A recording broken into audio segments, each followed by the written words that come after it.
Hello guys, welcome all of you. Welcome to GS Core YouTube channel. And in this session, I will be taking you to a different journey whereby you will be learning the most crucial thing from the examination perspective in the most preferred manner. Actually, what happens? What exactly is this concept? Let me just let you know this first. Generally, what aspirants do, they check out the syllabus and then they start reading the books. And in this journey, they, do not focus upon the previous year questions. So once they clear the subject, the entire chapter is clear, then they check out the previous year question and then they realize, oh my god, this question was not supposed to be done. This topic was not supposed to be done. So actually this happens. So in this journey, basically we have planned a unique proposition, question to concept. In this particular session, I will be making you aware how exactly you should analyze the previous year questions, the current trend, and then figure out what are the most important topics for your preparation. Because the time period from the prelim result and the mains preparation is very less. And you have to prepare GS papers, essay, and your optionals, everything. So in this limited time period, it becomes very difficult for the aspirants to cover everything. And that is the reason this session is going to help you out. So how exactly this is going to help you, I give you simple example. If you check out the syllabus of your law optional, paper 2, part 1, which is about law of crimes, the syllabus mentions offenses against property. But if you check out the previous year questions, out of the offenses against property, you can just see that in the last 30 years, the emphasis of the UPSC is only upon theft, dacoity, robbery, dishonest misappropriation of property, or criminal breach of trust. They have hardly asked you any questions about cheating or forgery. No. So when UPSC in the last 30 years, there is not even a single question from these topics. So this gives you clarity that you should focus mainly upon theft, dishonest misappropriation of property, criminal breach of trust, or dacoity, or the robbery, or the extortion. That's all. So just do not waste your time in reading the topics which are not relevant for your examination. And even if by chance UPSC asks a question, so it will be only at the max one question. So by with the limited time, with the limited, you can say, like, energy, it is better to skip this, because within this limited duration you can't cover each and everything, so you have to compromise at least. So by looking at the previous year question papers, I'm going to take this particular topic, which is the most interesting topic in IPC, most technical topic, most difficult, as well as most easiest topic. If you understand the basic of culpable homicide and murder, and why I'm taking IPC, the reason is, right now in the market there is new act about the IPC, that is Bharatiya Nyay Sanhita. So aspirants are asking, sir, whether we should prepare IPC or we should focus upon the new one. Sir, what we should do? We're confused. And people are basically using this dilemma of the aspirants to take them to some other optional subject. So people, because in the fear of this, IPC versus Bharatiya Nyaya Sanhita, what should they do? They are leaving law optional. But I advise, don't do this. Why? I will tell you this in my another video.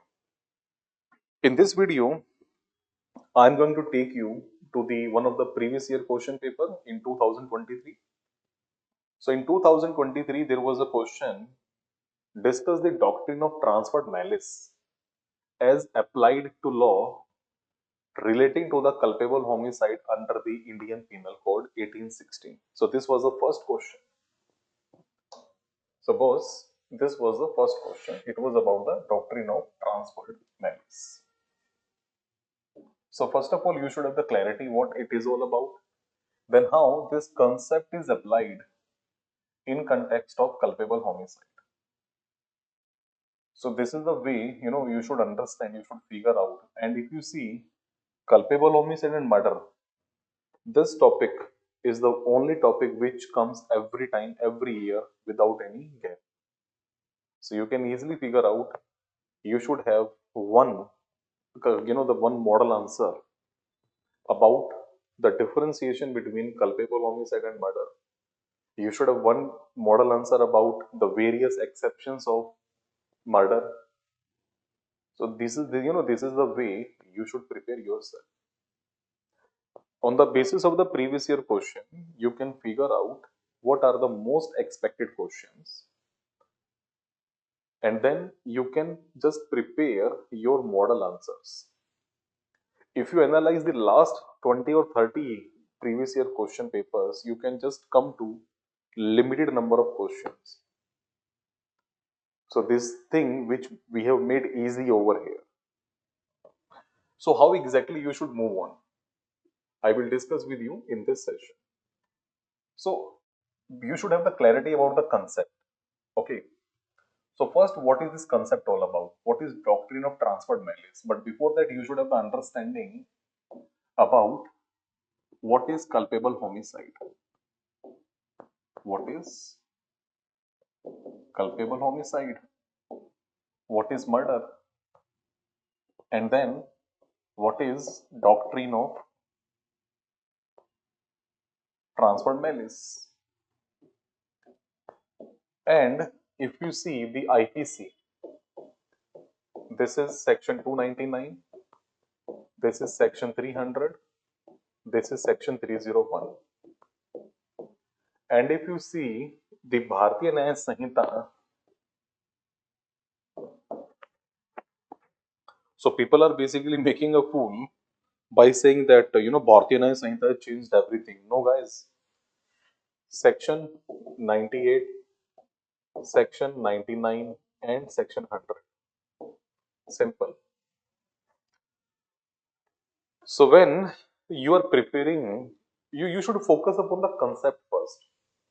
Now the section, obviously due to Bharatiya Nyaya Sanhita, things have become little bit complicated, but not difficult. The only thing is, if you figure out the entire previous year questions and the entire syllabus of criminal law, you can just come to the conclusion that only 50 sections, you should be remembering. So it is not a difficulty for you to remember the old as well as the new section of total 50 sections. You are not supposed to go through the entire, 500 or these kind of sections. No. You have to just focus upon the limited sections that you can figure out from the questions, and that is the reason we are taking this approach from question to concept. So if you analyze the previous year question, the culpable homicide topic and murder is the most important topic. आना ही आना है भाई ये, ठीक है? It is fixed.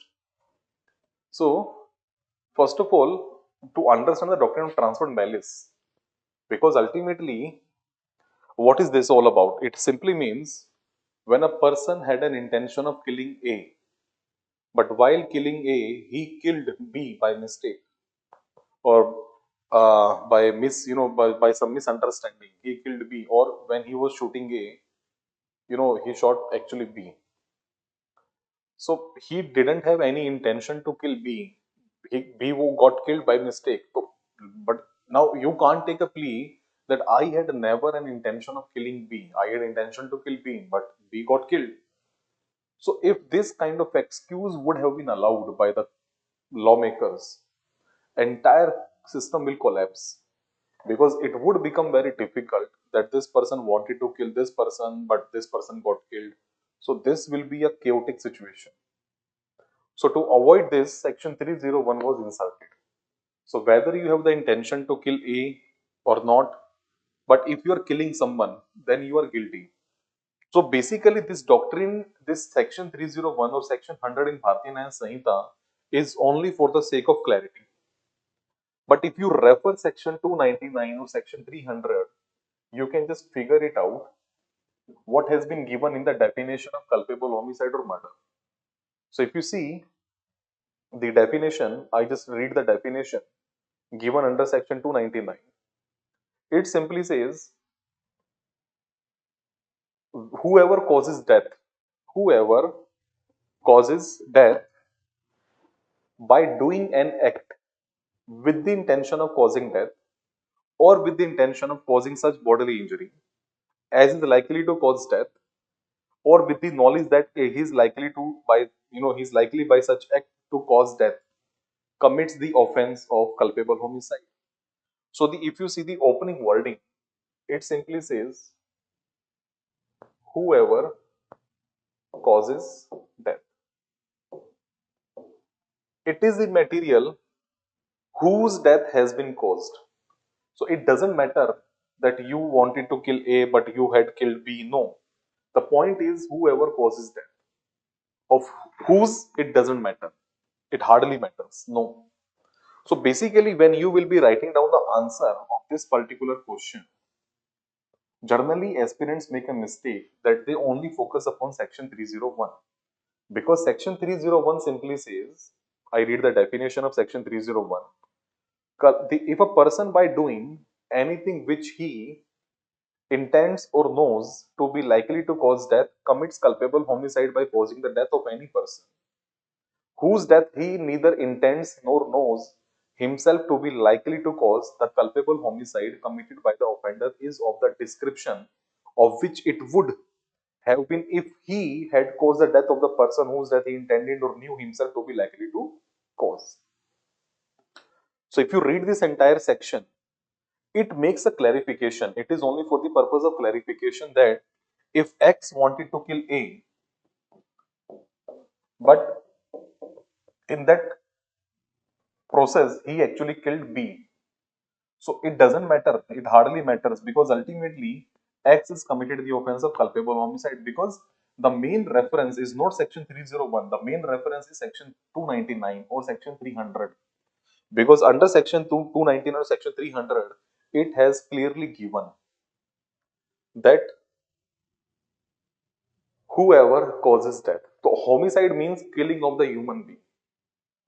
Who? It hardly matters. किसकी death cause की? It doesn't matter.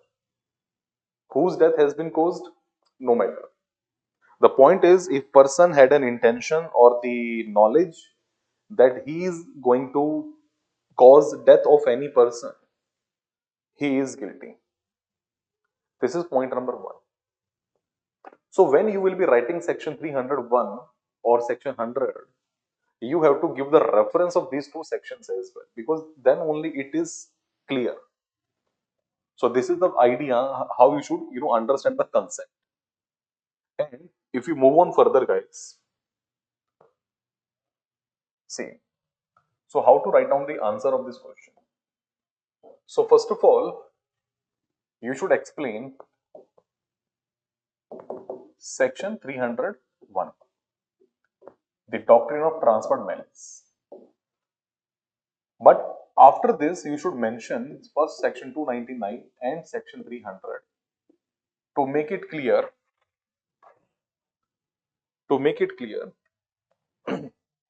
that section 299 or section 300, they do not make a differentiation as such, because they simply says whoever causes death.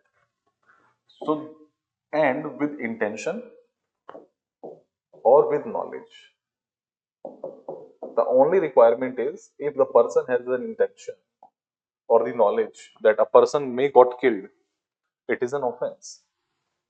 So basically, once you explain this concept, you should come to this point and then you can give an example and then you can give the relevant case law. Simple. So this is the way you should come to attempt this kind of question. Because it is a 10 marker question, so no need of mentioning lot of things, lot of jargons. No. Simple, just limit yourself with respect to these things. You should be very clear what, which sections you should refer, what kind of cases you should mention, and how exactly you should write down your answer. Because answer writing is a technique, is an art which you should practice continuously. This is one of the things. So, on the basis of a 10 marker question, now I hope it is clear to everyone. But what kind of the probable questions you can witness in the examination? Because culpable homicide, murder, and transferred malice, all three sections are one actually. So they are the part of the one topic. So I'm just going to take you to this probable question. There is a very thin but fine and subtle distinction between culpable homicide and murder. The difference lies merely in the different degrees of probability of death ensuing. Degrees. Discuss this statement and refer to the decided cases. So I won't be taking you to the journey of the differentiation of this culpable homicide or murder. There is a video of mine on the GS4 YouTube channel of our class 1 of foundation batch, in which I have explained this differentiation in a very detailed manner. You can go and you can visit that YouTube channel of GS4 and you can figure this out. And if you have even a single iota of doubt about this differentiation, please go through that video very seriously. Why? The reason is very simple. As I mentioned you, culpable homicide, murder and transferred malice. It is one question actually, one topic. And this has multiple kind of questions UPSC sets in the examination. So the task of yours is basically to focus upon the differentiation. So how exactly you should write down such kind of question? Answer, I will tell you, the technique only. I won't delve into the differentiation parameters. For that purpose, you should watch my video for class number 1 of the foundation batch on the GS Core YouTube channel. Here I am going to tell you the differentiation, how you should mention. Suppose this question is a 15 marker question or 20 marker question. Take this as a 15 or 20 marker question. So how you should start actually? In this kind of situation, in UPSC specifically, you can't write unnecessarily because you have the limited space with you. So you can't waste your space and time. So in this kind of question, first of all, either you can follow the process of like the differentiation in a tabular format, but this particular question I never recommend in this format. What I recommend that you should specifically highlight first what is culpable homicide. So your first point is what is culpable homicide, or even before culpable homicide, you should first explain what is homicide and then focus upon types of homicide. So basically, the homicide which is culpable, culpable means in which you are guilty, and the kind of homicide, or you can say which are unlawful. So unlawful homicide is called as culpable homicide and then lawful homicide. So basically, whereby journal exceptions are applicable from section 76 till section 106 of IPC. So those situations make that killing as lawful. Otherwise, it is unlawful. Unlawful is of two types. The homicide, culpable homicide amounting to murder, and culpable homicide not amounting to murder. Please mind it guys, you shall never mention section 299 as only culpable homicide. It is actually culpable homicide not amounting to murder. So it is section 299, for which the punishment is given under section 304 two parts, part 1, part 2. But which is, which is amounting to murder, it is given under section 300, which is punishable under section 302. So in the beginning of your this answer, the diagram which you will make like this, on the face of your answer, it is giving clarity that your mind, your thought process is very clear. Because once you write down this, the paper checker evaluator is very clear. Oh my god, acha, he knows everything. And then you just mention and you can do one thing. Over here, you can mention that at this part, you can mention that there is a probability. And over here, you can mention in the diagram only certainty. So once it is clear, probability, certainty, your 19% task is over. And even now in the differentiation part, even if you make silly mistakes, just ignore. Because once you prepare this diagram of differentiation, the main emphasis is basically, very thin and fine difference is there. Very thin and fine.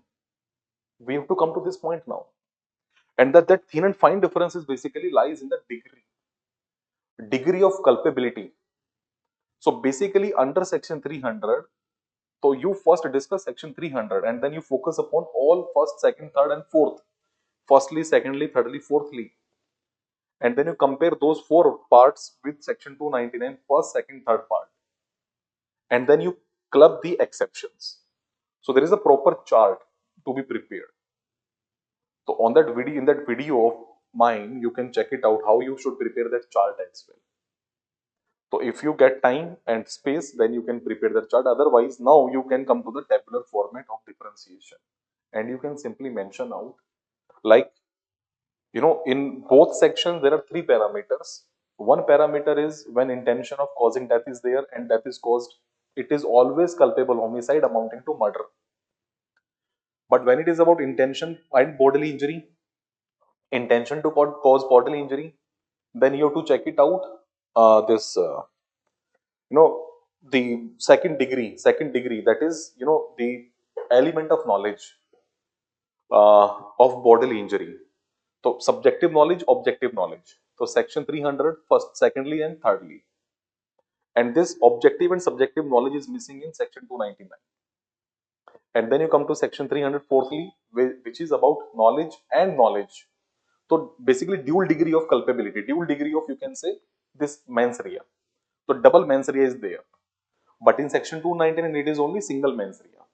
So this is another parameter of differentiation, guys. So by looking at this kind of, this kind of setup, you just come to know how exactly you should mention these kind of things in your answer writing. So double mens rea, single mens rea. Certainty, probability. Person may die, may not die. But certainty means person should die. Person at any cost should die. And then if exceptions are applicable for section 300 situation, then it also comes under the section 299.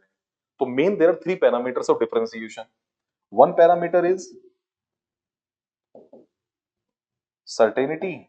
Over here it is probability. In this case, it is, you can say, double mens rea. Over here it is single mens rea. And over here it is exception is not applicable. And if exception is applicable, then it falls under section 299. Simple. And the same kind of wording has been given under section 98, section 99.